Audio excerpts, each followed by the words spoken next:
C'est après s'être foulé la cheville à l'âge de 13 ans que Dominique a appris qu'elle était atteinte de l'ataxie de Friedreich. Cette maladie dégénérative à évolution lente du système nerveux et cardiaque est très rare. On ne compte que 700 cas au Canada. L'ataxie de Friedreich est caractérisée par un manque de coordination et d'équilibre. Aujourd'hui, maintenant, je suis en chaise roulante parce que j'ai plus d'équilibre et tout ça. Puis c'est un peu plus dur pour marcher. Si elle ne prend pas son fauteuil roulant, Dominique doit utiliser les murs et des barres d'appui pour marcher dans son appartement.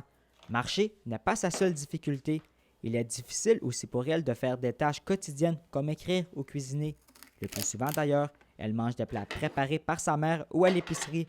Heureusement, elle a toujours été bien encadrée, que ce soit chez elle ou à l'école. Je suis vraiment bien entourée, mes amis, ma famille, puis personne ne m'a jugé vraiment. Puis à l'école, j'ai pas vu vraiment de différence ou quoi que ce soit. Au contraire, le monde m'aidait plus.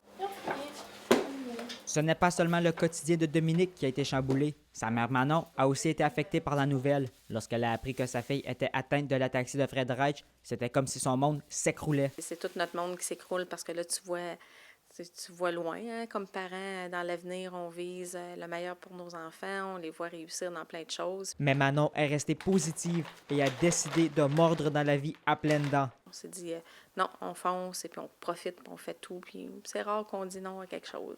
Mais c'est tout le sentiment d'injustice qu'on vit, beaucoup comme parents.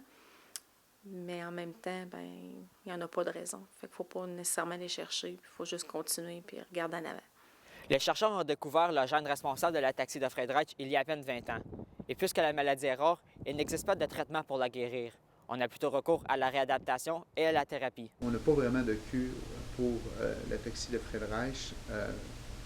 Dans le cas de la réadaptation, ce qu'on essaie avec les patients, c'est de travailler au niveau d'améliorer leur coordination.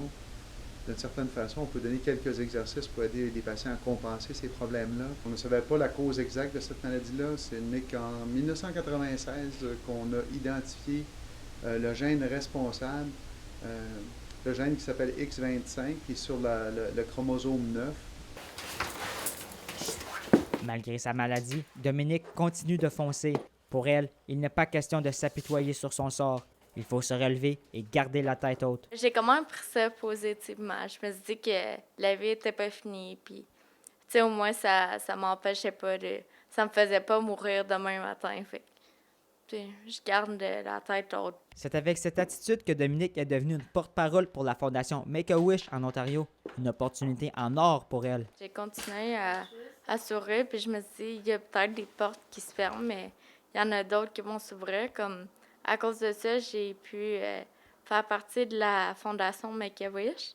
Fait que ça fait une grande partie de ma vie. Je suis devenue la porte-parole pour la fondation en Ontario. Elle a même pu réaliser son plus grand rêve, rencontrer son idole. J'ai rencontré Justin Bieber, fait que juste ça, c'est comme gros, là, comme c'est mon rêve qui a pu être réalisé.